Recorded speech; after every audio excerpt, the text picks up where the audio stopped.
أعوذ بالله من الشيطان الرجيم. بسم الله الرحمن الرحيم. الحمد لله رب العالمين الرحمن الرحيم مالك يوم الدين. إياك نعبد وإياك نستعين اهدنا الصراط المستقيم صراط الذين أنعمت عليهم غير المغضوب عليهم ولا الضالين. آمين. الحمد لله رب العالمين والصلاة والسلام على المرسلين سيدنا محمد وعلى آله وصحبه أجمعين. أما بعد، فإنه مما يتعين على كل مؤمن ومؤمنة ويتعين على كل أب وأم تعليم أولادهم شيء من سيرة النبي محمد، نسب النبي محمد، أخلاق النبي محمد، شمائل النبي محمد صلى الله عليه وآله وصحبه وسلم. فإما يتعين ذلك أن يعلم كل طفل أن النبي محمد يحفظ نسب النبي محمد صلى الله عليه وسلم، ويعلم أنه ولد بمكة وبعث بها وهاجر إلى المدينة ودفن بها صلى الله عليه وعلى آله وصحبه وسلم. ولد بمكة في عام الفيل، في العام الذي أراد أبرهة الحبشي أن يغزو مكة ويكسر الكعبة وينقلها إلى اليمن إلى صنعاء. فذلك العام كان عام نصر عظيم لأنه ميلاد النبي محمد صلى الله عليه وسلم، فحصل النصر العظيم ببركة ذلك الميلاد في ذلك العام بأن أرسل الله عليهم طيرا أبابيل ترميهم بحجارة من سجيل. في ذلك العام الذي أعز الله بيته الحرام ولد النبي محمد في شهر ربيع الأول يوم الاثنين، في شهر ربيع الأول يوم الاثنين. في أي تاريخ من شهر ربيع الأول الذي اعتمده ابن عباس رضي الله تعالى عنه في 12 ربيع الأول، وقيل ل8 من شهر ربيع الأول، والأول هو الأصح وهو المعتمد أن ولادته ل12 من ربيع الأول، وعليه جميع البلاد الإسلامية تحتفل بأعظم عيد ميلاد النبي محمد. أفضل ليلة لأمة النبي محمد صلى الله عليه وسلم هي ليلة الميلاد، بها شرف الله الوجود، بها تكرم كل مولود وشرف كل بوجود الحامل المحمود محمد صلى الله عليه وعلى آله وصحبه وسلم. لهذا تعظيم ميلاده من تعظيم شعائر الله سبحانه وتعالى، وذلك علامة تقوى القلوب. لله علام الغيوب شهر ميلاد النبي محمد صلى الله عليه وآله وصحبه وسلم. يقول الحبيب علي بن محمد بن حسين الحبشي: معنى فرح إذا معنى فرح بالنبي عسى علينا يدوم، ليس فقط في ربيع الأول، لا، في كل الشهور، لا في كل شهر، بل في كل الأيام، في كل الساعات نفرح بالنبي محمد صلى الله عليه وسلم. فإن الله سبحانه وتعالى يقول: قل بفضل الله وبرحمته فبذلك فليفرحوا هو خير مما يجمعون، ورحمة الله هو حبيب الله محمد بشاهد قوله سبحانه وتعالى: وما أرسلناك إلا رحمة للعالمين، صلى الله عليه وعلى آله وسلم.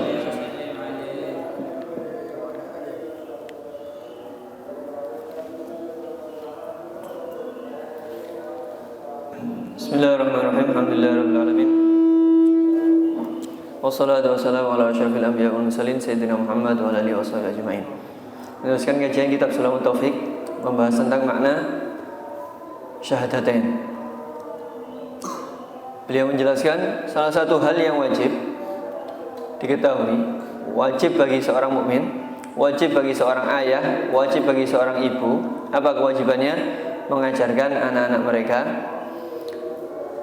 hal tentang sirah Nabi Muhammad SAW, hal yang berkaitan dengan sejarahnya Nabi Muhammad SAW, berkaitan dengan nasabnya Nabi Muhammad SAW, akhlaknya Nabi Muhammad SAW, sifat-sifatnya Nabi Muhammad SAW.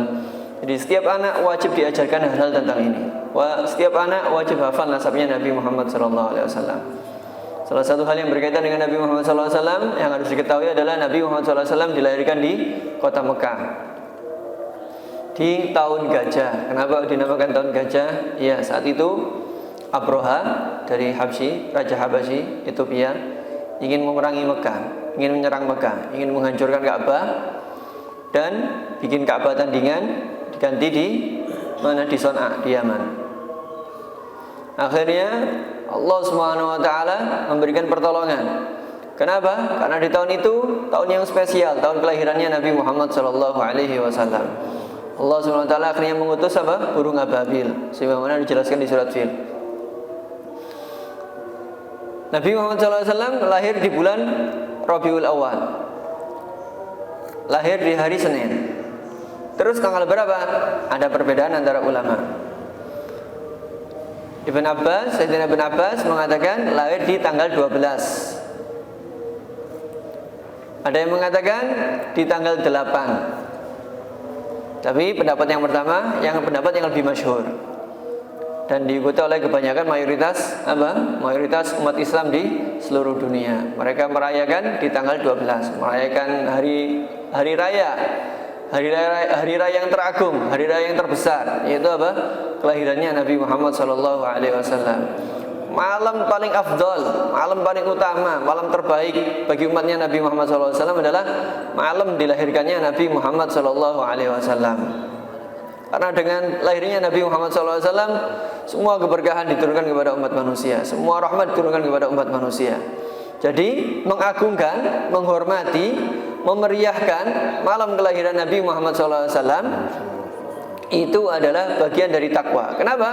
Karena malam kelahirannya Nabi itu bagian dari tanda-tanda keagungan Allah. Dan mengagungkan tanda-tanda keagungan Allah adalah bagian dari takwa. Sebagaimana dikatakan Sayyidina Habib Ali Habsyi, ma'ana farah bin Nabi asa alaina tadu. Kita bahagia dengan Nabi Muhammad SAW. Semoga kebahagiaan ini langgeng. Kita bukan hanya setahun sekali bahagia dengan kelahirannya Nabi Muhammad SAW. Setiap bulan kita harus bahagia dengan Nabi Muhammad SAW. Bahkan setiap hari kita harus selalu bahagia karena Nabi Muhammad SAW. Di setiap saat kita harus bahagia dengan apa? Nabi Muhammad SAW. Karena Allah SWT berfirman, "Qul bi fadlillahi wa bi rahmatihi fabidzalika falyafrahu." Katakan wahai Nabi Muhammad, dengan keutamaan Allah dan dengan rahmatnya Allah, karena itulah berbahagialah kalian. Ulama menafsiri apa yang dimaksud dengan Nabi rahmatihi? Rahmati di sini maksudnya adalah Nabi Muhammad SAW. Kenapa? Karena di ayat yang lain Allah Subhanahu wa taala berfirman, "Wa ma arsalnaka illa rahmatan lil alamin." Aku tidak mengutus kamu wahai Nabi Muhammad kecuali karena rahmat bagi seluruh alam semesta. Allah Subhanahu wa taala ja'ala milad Habib Muhammad sallallahu alaihi wasallam fi syahr Rabiul Awwal. ولم يجعله في شهر حرام لأن الأشهر هكذا معظمة في الجاهلية وفي الإسلام، فاختار شهرا يعظم لأجل حبيب محمد صلى الله عليه وسلم. فربيع الأول يعظم لماذا؟ لأجل ميلاد النبي محمد صلى الله عليه وآله وصحبه وسلم. ولأن الربيع هو أعدل الفصول وأجملها، وكان أفضل الخلق وأجملهم محمد، وأفضل دين وأفضل شرع على الإطلاق وأعدلهم هو شرع ودين النبي محمد صلى الله عليه وآله وصحبه وسلم. بعثه الله سبحانه وتعالى رحمة للعالمين في رمضان، أول ما نزل عليه الوحي وهو في 40 سنة في رمضان ل17 رمضان. أول ما نزل ابتداء نزول الوحي في رمضان في ليلة 17 رمضان نزل جبريل على الحبيب محمد صلى الله عليه وعلى آله وصحبه وسلم نزل. وكان النبي محمد صلى الله عليه وسلم يتعبد في غار حراء قبل البعثة، الليالي ذوات العدد يقعد يجلس في غار حراء، جبل في مكة يسمى جبل النور، يجلس الشهر يأخذ زاد معه. كانت سيدتنا خديجة تزوده بالزاد، فيتزود ويطلع إلى الجبل يتعبد الله سبحانه وتعالى في الجبل في غار حراء. إلى أن كان إلى ما تم 40 في رمضان في 17 خرج من رمضان، جاء سيدنا جبريل بالوحي الجليل من الملك الجليل فقال له اقرأ، فنزلت أول آية في القرآن، أول آيات نزلت في القرآن على النبي محمد صلى الله عليه وسلم هي الخمس الآيات الأولى من سورة اقرأ. اقرأ باسم ربك الذي خلق، خلق الإنسان من علق، اقرأ وربك الأكرم الذي علم بالقلم، علم الإنسان ما لم يعلم، علم الإنسان ما لم يعلم. فنزلت هذه الآيات. وكان قبل البعثة أول إرهاصات كانت له كثيرة، منها تسليم الحجر، كان إذا مر على الحجر في مكة يسلم عليه السلام عليك يا رسول الله.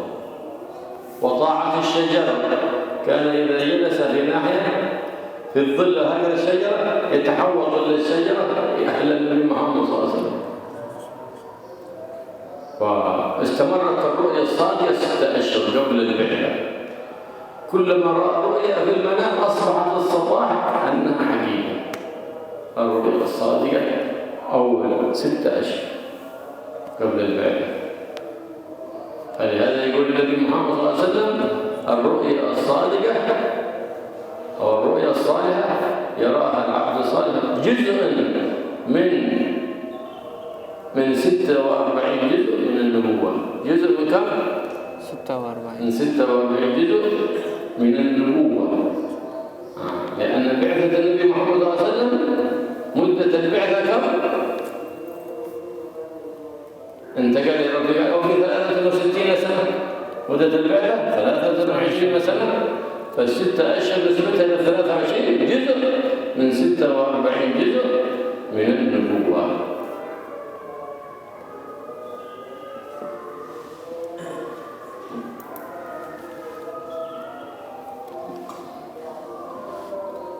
Allah Subhanahu wa taala menjadikan bulan kelahiran Nabi Muhammad SAW di bulan Rabiul Awal, tidak di bulan-bulan haram, bulan-bulan yang diagungkan oleh Allah Subhanahu wa taala, yaitu apa?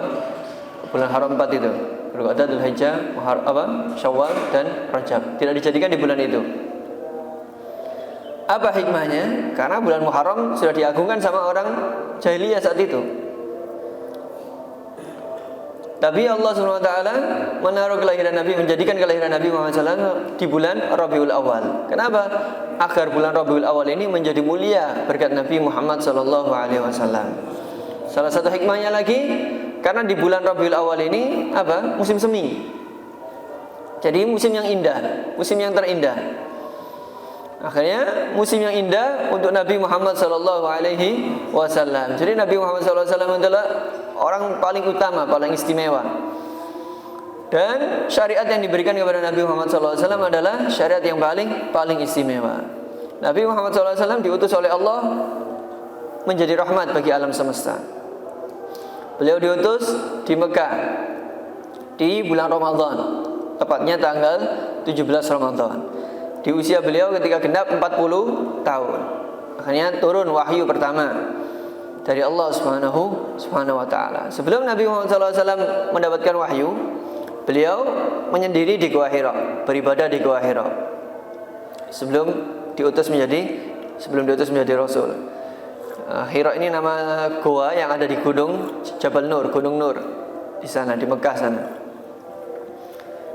beribadah di sana sebulan atau 10 hari, beberapa malam menginap di sana.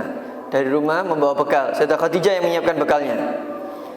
Sayyidah Khadijah menyiapkan bekal, dibawa oleh Nabi ke Gua Hira dan menginap sana, fokus beribadah sallallahu alaihi wasallam sampai usia beliau genap 40 tahun. Di tanggal 17 Ramadan datanglah malaikat Jibril membawakan wahyu dari Allah Subhanahu wa taala, apa? Surat Iqra. 5 ayat pertama dari surat Iqra ini adalah ayat yang pertama kali turun kepada Nabi Muhammad sallallahu alaihi wasallam. Iqra bismi rabbikal ladzi khalaq, khalaqal insana min 'alaq, iqra wa rabbukal akram, alladzi 'allama bil qalam, 'allamal insana ma lam ya'lam. Dan sebelum Nabi Muhammad sallallahu alaihi wasallam diutus, beliau sudah diberi keistimewaan oleh Allah Subhanahu wa taala. Diberi tanda-tanda bahwa ini adalah Nabi Muhammad SAW, ini adalah kelak akan menjadi Nabi. Irhasat istilahnya, keistimewaan yang ada sebelum Nabi diangkat menjadi Rasul. Banyak sekali irhasat yang ada pada Nabi Muhammad SAW. Salah satunya adalah batu mengucapkan salam kepada Nabi Muhammad SAW. Assalamualaikum ya Rasulullah. Beberapa batu di Mekah mengucapkan salam kepada Nabi Muhammad SAW. Dan juga salah satu irhasat adalah pohon itu tunduk kepada Nabi Muhammad SAW. Kalau Nabi nyender di pohon, pohon akan nunduk menaungi Nabi Muhammad SAW. Dan juga salah satu irhasat, 6 bulan sebelum Nabi diangkat menjadi Rasul, mimpi beliau selalu menjadi kenyataan. Ar-ru'ya shadiqah. Malam mimpi apa, paginya pasti terjadi. Itu 6 bulan sebelum beliau Nabi Muhammad SAW diutus menjadi utusan, menjadi nabi, diangkat menjadi nabi. Makanya Nabi Muhammad SAW bersabda, mimpi yang baik yang dilihat oleh orang yang soleh itu adalah satu bagian dari 46 bagian kenabian. Kok dikatakan 46 bagian? Ya karena Nabi kan diutus selama 23 tahun. 6 bulan ini, di 23 tahun ini nisbatnya 46 bagian. Nisbat dari 6 bulan tadi di 23 tahun biasanya Nabi Muhammad sallallahu alaihi wasallam. هاجر النبي محمد صلى الله عليه وسلم من مكة المكرمة إلى المدينة المنورة التي سماها سيدنا جبريل طيبة في ليلة الإسراء والمعراج. فعلى سماها اسم المدينة طيبة، وسمى طابت لأن هاجر إليها سيد الطيبين المطيبين الحبيب محمد صلى الله عليه وعلى آله وصحبه وسلم. فكان وجود النبي محمد صلى الله عليه وسلم يوم الاثنين، وهجرته عندما خرج من مكة يوم الاثنين، ووصل المدينة المنورة يوم الاثنين، وانتقل إلى الرفيق الأعلى يوم الاثنين. فكانت أموره كلها صلى الله عليه وسلم وتغاير أحواله يوم الاثنين في جميع أموره صلى الله عليه وعلى آله وصحبه وسلم. لهذا كان يوم الاثنين يصومه النبي محمد صلى الله عليه وسلم. لما سئل عن صيام يوم الاثنين والخميس قال: أما يوم الخميس فيوم تعرض فيه الأعمال على الله، ويوم تعرض أعمال من الصائم، وأما يوم الاثنين فيوم ولدت فيه. فكان يصوم، والصيام مظهر من مظاهر الفرح، والصدقة مظهر من مظاهر الفرح، فكان هو الذي يفرح بميلاده صلى الله عليه وسلم. فلهذا حق على أمته أن تفرح بميلاده صلى الله عليه وسلم. نعم، فكان يصوم يوم الاثنين لأنه يوم ولد فيه، وانتقل إلى الرفيق الأعلى في يوم الاثنين. ثم انتقل إلى الرفيق الأعلى غسل في حجرته وكفن فيها ودفن فيها صلى الله عليه وسلم، لأنه قال: ما من نبي يموت إلا يدفن حيث يموت. والذي تولى غسله هم 6 من حفظ أسماءهم أمن من العمى والرمل، وهم سيدنا علي بن أبي طالب كرم الله وجهه، وسيدنا العباس بن عبد المطلب، وسيدنا الفضل بن العباس بن عبد المطلب، سيدنا أبو ذر بن العباس بن عبد المطلب، وسيدنا زيد، وسيدنا أسامة بن زيد، وخادم النبي محمد صلى الله عليه وسلم ومولاه شجران. هؤلاء 6 الذين باشروا الغسل النبي محمد صلى الله عليه وسلم، أي ساعدوا فيه، والذي باشر الغسل هو سيدنا علي كرم الله وجهه. وقد خص الله سبحانه وتعالى سيدنا بكر الصديق بخصوصية الهجرة. من كان في رفقة النبي محمد صلى الله عليه وسلم في الطريق من مكة إلى المدينة؟ أبو بكر الصديق. ولهذا وبات معه في غار ثور 3 ليالي في غار ثور، والكفار يطاردون النبي يريدون أن يقتلوه. فلما سئل سيدنا عمر عن سيدنا بكر هل هو أفضل ولا؟ قال ليلة من ليالي الغار، من ليالي أبي بكر مع النبي محمد صلى الله عليه وسلم أفضل من عمر ومن آل عمر، ليلة واحدة من ليالي الغار. فهذه خصوصية. إذ هما في الغار إذ يقول لصاحبه لا تحزن. الله سبحانه وتعالى نص على صحبة سيدنا أبو بكر في القرآن، فكان له الشرف بهذه الصحبة وهذه الهجرة مع النبي محمد صلى الله عليه وآله وصحبه وسلم. وخلف سيدنا علي في فراشه عندما سافر حتى يوهم القوم أنه لا زال في بيته، فهو فدى النبي محمد صلى الله عليه وسلم. فأول من فدى النبي محمد بروحه هو سيدنا علي بن أبي طالب كرم الله وجهه. فلما فتحوا الباب ورفعوا الغطاء فإذا هو سيدنا علي كرم الله وجهه، وقد بشره أنهم لن يصلوا إليه بأذى، فلم يستطيعوا أن يصلوا بأذى، وسلمه الله لأنه أراد حماية النبي وفداء النبي محمد صلى الله عليه وآله وصحبه وسلم. الله يوفقنا وإياكم لحماية شرعه وسنته صلى الله عليه وآله وسلم.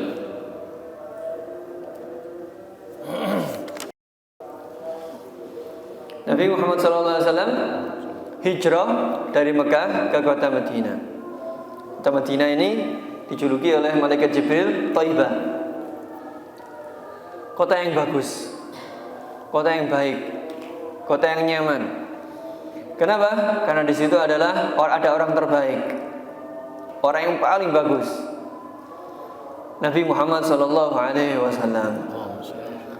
Dan hijrahnya beliau ini di hari Senin, dan semua hal-hal yang berkaitan dengan Nabi Muhammad SAW ini kebanyakan terjadi di hari Senin. Beliau lahir hari Senin, keluar dari Mekah menuju Madinah hijrah, keluarnya hari Senin, sampai di Madinah hari Senin. Beliau SAW wafat di hari Senin. Jadi momen-momen besar Nabi rata-rata terjadi di hari Senin. Makanya beliau dulu Nabi Muhammad SAW selalu istiqomah puasa Senin Kemis. Ketika ditanya oleh para sahabat, kenapa kok puasa Senin Kemis? Dijawab oleh Nabi Muhammad SAW, kalau hari Kemis itu hari diangkatnya amal, ditampakkan kepada Allah Subhanahu Wa Taala. Makanya aku ingin amalku ditampakkan kepada Allah dan aku dalam keadaan puasa. Kalau hari Senin itu adalah hari kelahiranku. Ini hadisnya Nabi Muhammad SAW. Dan puasa ini bentuk dari merayakan kebahagiaan. Sedekah merupakan bentuk dari kebahagiaan, menampakkan kebahagiaan. Jadi Nabi Muhammad SAW berbahagia di hari lahirnya. Apalagi kita umatnya Nabi Muhammad SAW, tentu lebih wajib lagi, lebih harus lagi berbahagia di hari kelahirannya Nabi Muhammad SAW. Jadi beliau wafat hari Senin, dan yang memandikan beliau dimandikan, dikafani dan dimakamkan di kamar beliau. Karena hadisnya Nabi Muhammad SAW tidak ada seorang nabi pun yang wafat kecuali dimakamkan di tempat beliau wafat. Dan yang memandikan beliau, memandikan Nabi Muhammad SAW ada 6 orang. Barang siapa yang hafal 6 orang ini, nama 6 orang ini, insya Allah dijaga oleh Allah Subhanahu Wa Taala, nggak sampai buta, nggak sampai sakit mata. 6 orang ini adalah Sayyidina Ali, Sayyidina Abbas, Sayyidina Fadl bin Abbas, Sayyidina Qutham bin Abbas, Sayyidina Usama bin Zaid, dan Sayyidina Syukran. Budak yang diberikan oleh Nabi Muhammad SAW. Ini 6 orang ini, kalau dihafal, insya Allah dijaga oleh Allah Subhanahu Wa Taala. Yang langsung memandikan Sayyidina Ali, karamallahu wajhah. Sisanya membantu Sayyidina Ali radhiyallahu taala anhu. Nabi hijrah di hari Senin, ditemani oleh Sayyidina Abu Bakar As-Siddiq radhiyallahu taala anhu. Jadi salah satu keistimewaannya Sayyidina Abu Bakar menemani Nabi Muhammad SAW hijrah, nginep di Gua Thur selama 3 malam. Dan orang-orang kafir sibuk mencari Nabi Muhammad SAW, memburu Nabi Muhammad SAW dan Sayyidina Abu Bakar. Suatu ketika Sayyidina Umar ditanya, Sayyidina Umar, siapa yang lebih afdal, Anda atau Sayyidina Abu Bakar? Sayyidina Umar menjawab, 1 malam yang dihabiskan Sayyidina Abu Bakar di Gua Thur bersama Nabi Muhammad SAW itu jauh lebih afdal daripada Umar dan keluarganya Umar. Jawabannya Sayyidina Umar. Kenapa? Itu malam yang luar biasa. Bahkan disebutkan di Al-Quran, idhuma fil ghari idh yaqulu li sahibihi. Ketika 2 orang tadi, Nabi Muhammad dan Sayyidina Abu Bakar, fil ghari di Gua Thur. Idh yaqulu li sahibihi, ketika Nabi berkata kepada temannya, sahibnya itu Sayyidina Abu Bakar, la tahzan, jangan sedih. Allah Subhanahu Wa Taala memberi titel suhbah sahabat kepada Sayyidina Abu Bakar di Al-Quran. Jadi sahabatnya Sayyidina Abu Bakar itu dinas di Al-Quran. Ini keistimewaan yang luar biasa. Keistimewaannya Sayyidina Abu Bakar radhiyallahu taala anhu. Dan orang yang juga tak kalah punya jasa besar dalam hijrahnya Nabi Muhammad SAW adalah Sayyidina Ali. Sayyidina Ali tidur di ranjangnya Nabi Muhammad SAW. Supaya apa? Orang kafir mengira Nabi tidur di ranjangnya. Ternyata itu adalah Sayyidina Ali. Ini tentu saja sangat berisiko. Pengorbanan besar dari Sayyidina Ali. Pengorbanan dengan nyawanya. Awal pengorbanan untuk Nabi Muhammad SAW dengan nyawanya adalah pengorbanannya Sayyidina Ali karamallahu wajhah. Tapi Sayyidina Ali sudah diberi bisyarah oleh Nabi Muhammad SAW, kamu akan dijaga, mereka tidak akan berbuat buruk kepada kamu. Didoakan oleh Nabi Muhammad SAW dan mujarab doanya tentu saja. Sayyidina Ali baik-baik saja karena beliau niatnya adalah menjaga Nabi Muhammad SAW. Semoga kita dijadikan oleh Allah orang-orang yang ikut menjaga syariatnya Nabi Muhammad SAW. وهو صلى الله عليه وآله وسلم صادق في كل ما أخبر به عن ربه سبحانه وتعالى، إذ أن الله سبحانه وتعالى أيد حبيبه محمد صلى الله عليه وسلم بمعجزات كثيرة، والمعجزة رسالة من الله، أمر خارج من العادة، رسالة من الله تقول لكل الخلق أن هذا عبدي صادق في كل ما أخبر به فصدقوه. فيقول النبي محمد صلى الله عليه وسلم ما يريد أحد في النار أبدا، كلكم في الجنة إلا من أبى. قالوا يا رسول الله من يأبى دخول الجنة؟ قال من صدقني دخل الجنة ومن كذبني فقد أبى. فيجب الإيمان بجميع المغيبات التي أخبر بها النبي محمد صلى الله عليه وآله وصحبه وسلم، فإنها الإيمان بها واجب. وسيأتي إن شاء الله معنا في الدرس الآتي بعض من هذه المغيبات التي يجب الإيمان بها، فمن جحدها وكفر بها يكفر ويحكم بكفره وإن صلى وصلى. سنأتي على ذكر بعض منها إن شاء الله في الدرس الآتي في خير وعافية. Dan salah satu sifatnya Nabi Muhammad SAW yang harus kita yakini, yang harus kita ajarkan kepada anak-anak kita adalah bahwa Nabi Muhammad SAW itu benar. Semua yang diucapkan oleh Nabi Muhammad SAW itu fakta. Semua yang disabdakan oleh Nabi Muhammad SAW, baik tentang Allah Subhanahu Wa Taala atau tentang hal-hal yang lain yang tidak kita ketahui. Dan Allah Subhanahu Wa Taala menguatkan Nabi Muhammad SAW dengan mukjizat. Apa mukjizat ini? Mukjizat ini sesuatu yang ajaib, yang luar biasa, yang merupakan pesan dari Allah Subhanahu Wa Taala kepada seluruh makhluk bahwa hambaku ini adalah benar tentang apa yang dia ucapkan, dan kalian percayalah kepada hambaku ini. Ini salah satu pesan di balik mukjizatnya Nabi Muhammad SAW. Dan Nabi Muhammad SAW ingin seluruh umatnya membenarkan Nabi Muhammad SAW, karena Nabi nggak ingin ada seorang pun yang masuk neraka. Hadisnya Nabi Muhammad SAW, kullukum fil jannah illa man aba. Kalian semua ini semuanya masuk surga kecuali orang yang nggak mau masuk surga. Ada sahabat heran, banyak apa yang Rasulullah? Siapa yang nggak mau masuk surga? Man sadaqani dakhalal jannah.